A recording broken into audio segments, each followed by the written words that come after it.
I want to open today with a situation a friend of mine went through recently. She had gone in for just a routine medical screening, and she called me afterward in an absolute panic. Oh, no. Yeah, the doctor had given her a positive result over the phone and then casually mentioned that 95% of sick people test positive on this particular screening. Okay, I see where this is going. Right. So, in her mind, sitting there on her couch, a positive test meant she was 95% certain to have the condition. Which, I mean, if we're being honest, is a completely understandable way for a patient to interpret that statistic. It sounds really definitive. It does. But mathematically, she was focusing on the wrong number entirely. Yet that is exactly what I had to walk her through. The doctor had given her the probability of testing positive, given you were sick. Right. But from her perspective as the patient, holding a positive result, what she actually needed to know was the probability of being sick, given you tested positive. It's a subtle shift in phrasing, but changing the direction of that condition changes the math entirely. Those two probabilities are often very, very different numbers. Exactly. And that distinction is actually the engine behind today's discussion. Right, because today we are looking at the final lecture of the first week of our Probability Foundations course. Our goal for this deep dive is to answer one core question, which is, what happens to the probability of an event after we learn a new piece of information mid-experiment? Yeah, it's a great question to end the week on. Just to quickly recap where we are, we have established the basic language of sample spaces in Lecture 1. Right. We looked at counting tools in Lecture 2. And then in Lecture 3, we laid out the probability axioms along with the additive and complement rules. So today, we are closing out the week's foundation by adding two massive concepts, conditional probability and independence. Yes. And to really get an intuitive sense of how information shifts probability, let's just step away from the medical anxiety for a second. Definitely a good idea. Let's look at a simple, physical random experiment instead. Okay, let's use a coin toss. Imagine flipping a perfectly fair coin twice. We know the sample space for this experiment has 4 equally likely outcomes. Right, so that's heads, heads, heads, tails, tails, heads, and tails, tails. Exactly. And if I want to know the probability of getting exactly heads, tails, I just count the outcomes. That specific sequence is 1 out of the 4 possible outcomes, so the probability is 1/4. Okay, so let's unpack this. What if someone is standing next to you watching the flips, and they peek after the very first coin lands, and they tell you for a fact that the first flip was heads? What is the probability that your final sequence is heads, tails now? This is where it gets interesting, because the physical coin hasn't changed. Right, the physics of the toss that didn't suddenly alter. But reality for you, based on your state of knowledge, has changed. Because you know for a fact the first flip was heads. The outcomes, tails, heads, and tails, tails, are completely off the table. You're impossible now. Right. Your universe of possibilities just shrank. You went from 4 possible outcomes down to just 2. Heads, heads, and heads, tails. And because my information restricted the universe to just those 2 outcomes, the probability of the sequence being heads, tails is now 1 out of 2, or 1/2. Yes. It shifted from 1/4 to 1/2 simply because my information changed. And this is the essence of conditional probability. We write this formally as the probability of B given A. Okay. And the way we calculate it mathematically is by taking the probability of A and B and dividing it by the probability of A. Let me make sure I'm visualizing that formula correctly. That denominator, the probability of A, it's doing some heavy lifting there, right? It is doing a very specific job. Yeah. By dividing by the probability of A, we are essentially renormalizing the math to fit our newly shrunken universe. Right. We are telling the equation to restrict our attention only to the part of the world where event A is true. And once we are inside that smaller universe, we ask what fraction of it also contains event B. That makes perfect sense for a simple coin toss. But I want to know what happens out in the real world when we are tracking entirely different categories. Like what? Like demographics and employment data, for example. Oh, the machinery works exactly the same way. Let's actually walk through an example using a survey of a small town. Okay, I like that.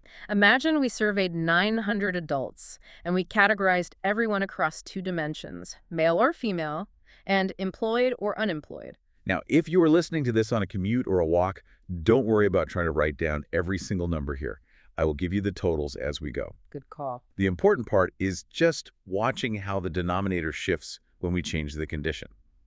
So out of the 900 adults, 500 are male and 400 are female. And if we look at their employment status, among the 400 females, 140 are employed and 260 are unemployed. Okay. Among the 500 males, 460 are employed and 40 are unemployed. So let's find the probability of being employed given female. First, our condition tells us to shrink our universe. Right. We're only looking at the female population, which is 400 people. Out of those 400, the ones who are also employed number 140. So the calculation is just 140 over 400. Yeah. If we simplify that fraction, the probability of being employed given female is 7/20. Okay, let's try another one. Let's calculate the probability of being unemployed given male. Okay. We restrict our universe to the 500 males. The number of unemployed males is 40, so the math is 40 over 500, which simplifies to 2/25. Those are pretty straightforward conditions, but let's look at what happens when we reverse the direction of our first example. Oh, right. What is the probability of being female given employed? Okay, so my condition is now employed. My universe shrinks to the total employed population, which across both men and women is 600 people. Out of those 600, the number of employed females is 140. So we have 140 over 600, which simplifies to 7/30. Notice what happened mathematically between that calculation and the first one we did. The numerator, the intersection of employed females, stayed exactly the same at 140. Yeah, it didn't change at all. But the denominator fundamentally changed. When we conditioned on being female, we divided by 400. When we conditioned on being employed, we divided by 600. And this circles right back to the medical test story from the beginning. It does. The direction of the conditioning changes what we divide by, which completely changes the answer. Let's actually look at an example where the two numbers end up looking suspiciously similar, though, because I think that can really trick people. Yeah, airline flights are a perfect example of this. Let's look at the historical data for a regularly scheduled commercial flight. Let's say the probability that the flight departs on time is 0.83. The probability that it arrives on time is 0.82. And the probability that it does both, so departs on time and arrives on time, is 0.78. Let's run the conditional probabilities in both directions. First, what is the probability of arriving on time given it departed on time? We take the probability of both, 0.78, and divide by the condition. Which is the probability of departing on time, 0.83. 0.78 divided by 0.83 is roughly 94%. Now reverse it. What is the probability of departing on time given it arrived on time? We take that same intersection, 0.78, but we divide by the probability of arriving on time, which is 0.82. Right. And 0.78 divided by 0.82 is roughly 95%. 94% and 95% are incredibly close numerically. If I were just, glancing at a report, I might honestly think they were basically the same thing. But they represent entirely different operational realities. Exactly. The probability of arriving on time, given it departed on time, is what a passenger sitting at the gate actually cares about. Yes. But the probability of departing on time, given it arrived on time, is a diagnostic metric. That is what an airline operations manager cares about when evaluating what caused a delay down the line. Right. Even when the numbers look like a rounding error of each other, you cannot treat the concepts as interchangeable. You really can't. All of this explores what happens when information changes our probabilities, which naturally raises a related question. What's that? Well, what happens if learning a new piece of information doesn't change the probability of our event at all? Oh, right. This is the formal concept of independence. Two events, A and B, are defined as independent if the probability of A given B simply equals the probability of A. Because learning that event B happened gives you absolutely no new information about the likelihood of event A. Exactly. Mathematically, this gives us an equivalent definition. If events are independent, then the probability of A and B equals the probability of A times the probability of B. Wait, I want to jump in and clarify something here, because this is a trap I see people fall into constantly. Go for it. In Lecture 3, we talked about events that are mutually exclusive. Now we are talking about independence. And intuitively, just the everyday definitions of those words sound really similar. They do. They both sound like things that don't have anything to do with each other. Right. But in probability, they are fundamentally different concepts. Very different. Let me try an analogy to separate them. Think about the weather and what's happening around you. If it is currently pouring rain outside, we cannot simultaneously have clear blue skies? True. Those events are mutually exclusive. They cannot both happen at the same time. Yes. But let's say it's pouring rain outside, and I want to know if my coworker brought an umbrella today. Knowing it's raining gives me a lot of information about the umbrella. Those events are dependent. Correct. The condition shifts the probability. Now, what if it's pouring rain outside, and I want to know if my favorite basketball team is going to win their indoor game on television tonight? Knowing it is raining tells me absolutely nothing about the outcome of that indoor game. Those events are independent. That is an excellent way to separate them. Mutually exclusive is about whether events can coexist physically.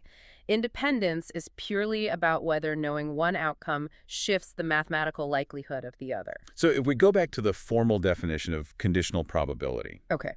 the probability B given A equals the probability of A and B divided by the probability of A. Can we rearrange that to solve for the intersection? We can. If we multiply both sides of that equation by the probability of A, we get what is called the product rule. Okay, the product rule. The product rule states that the probability of A and B equals the probability of A times the probability of B given A. And just to be clear for everyone, this rule works for any events, whether they are independent or not, right? Precisely. Independence is just a special case where that conditional term, the probability of B given A, just collapses down to the probability of B. Right. But the product rule is universal, and it scales up nicely into what we call the chain rule. Which means if we have a sequence of 3 events, let's say A, B, and C, the probability of A and B and C equals the probability of A times the probability of B given A times the probability of C given A and B. Exactly. As you chain forward through an experiment over time, each new factor in the multiplication relies on conditioning on everything that has already happened before it. Let's actually trace that out with a classic 2-stage experiment. I think it helps to visualize it. Okay, let's do it. Imagine we're holding 2 physical bags of colored balls. Bag 1 contains 4 white balls and 3 black balls. Right. So 7 balls total. Right. Bag 2 contains 3 white balls and 5 black balls, making 8 balls total. Here is the random experiment. You reach into bag 1, you draw out 1 ball at random, and without looking at its color, you transfer it into bag 2. Okay, so I don't know what I moved. Right. Then you mix bag 2 up, reach in, and draw a single ball. We want to find the overall probability of pulling a black ball from bag 2 at the very end of this process. Because I don't know what color ball I transferred, there are 2 distinct, mutually exclusive paths that could lead to me drawing a black ball from bag 2. Let's lay them out. Path 1, I transferred a white ball, and then I drew a black ball. Path 2, I transferred a black ball, and then I drew a black ball. Okay, let's calculate each path using the product rule. Let's take path 1 first. Okay. The probability of transferring a white ball from bag 1 is simply 4/7. Now, we condition the second step on that specific transfer. Right, because the bag changed. Exactly. Yeah. Bag 2 originally had 3 white and 5 black. We just added a white ball. Now, bag 2 has 4 white and 5 black, making 9 balls total. So given that I transferred a white ball, the probability of drawing a black ball from bag 2 is now 5/9. Yes. To find the probability of this entire path happening, I multiply the 2 steps together. 4/7 times 5/9 equals 20/63. Now we map path 2. The probability of transferring a black ball from bag 1 is 3/7. Again, we condition the next step on this new reality. We added black ball to bag 2. Now, bag 2 has 3 white and 6 black balls, again making 9 total. So given that I transferred a black ball, the probability of drawing a black ball from bag 2 is now 6/9. Right. I multiply the steps for this path. 3/7 times 6/9 equals 18/63.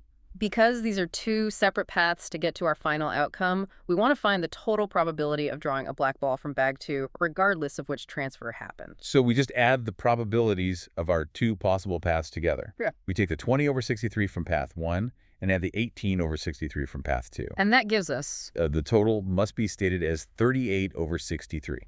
That perfectly demonstrates the product rule tracking 2 dependent stages.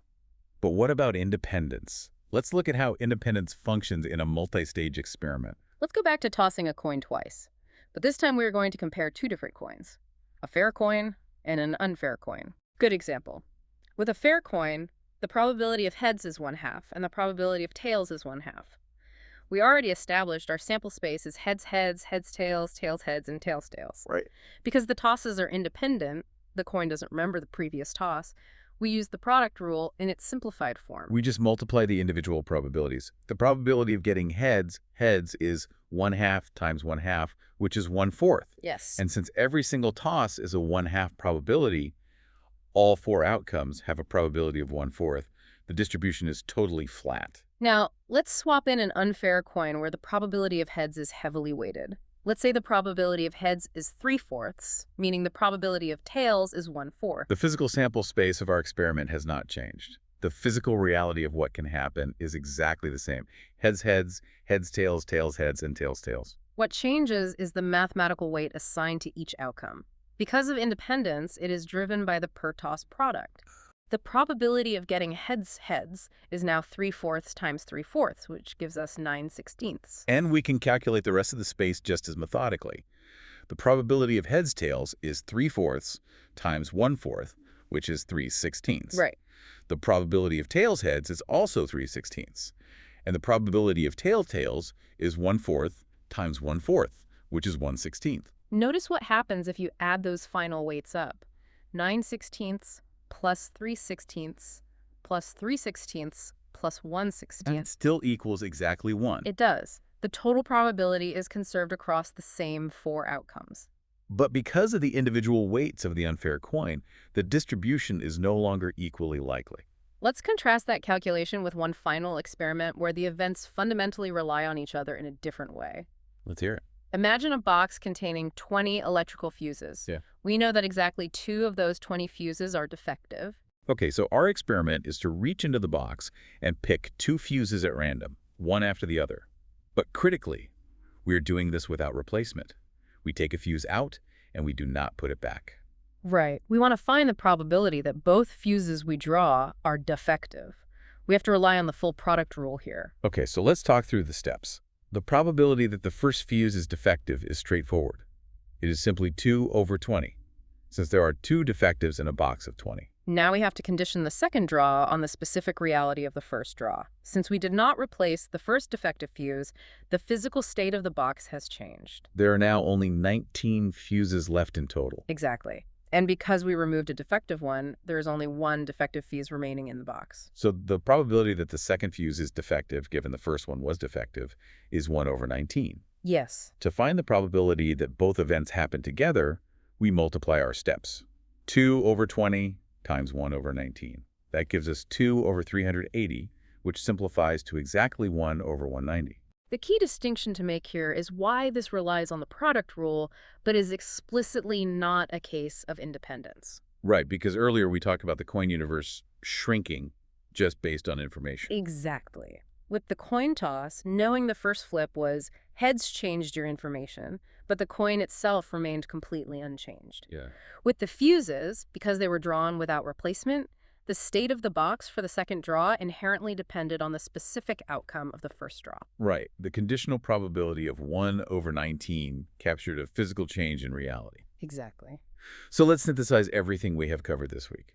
We started Lecture 1 by building the foundational language, defining sample spaces, identifying events, and using set operations. Then in Lecture 2, we built the counting tools, utilizing permutations, combinations, and the multiplication rule. From there, in Lecture 3, we constructed the probability machinery itself.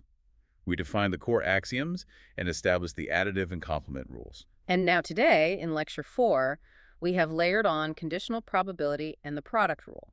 Next week, the course moves into a new phase. Instead of just analyzing discrete events, we will start attaching numerical values to these outcomes, which introduces the concept of random variables. Before we wrap up, just a quick reminder on course administration for the coming days. It is a busy schedule. Quiz 1 is on Tuesday, midterm 1 is on Thursday, and video 2 is due on Sunday. Okay, so next time you read a shocking statistic in the news, pause before you panic. Ask yourself, what is the denominator? Are they telling you the probability of A given B or the probability B given A? Keep that distinction in mind as you prep for Tuesday's quiz. Thank you for joining us for this deep dive.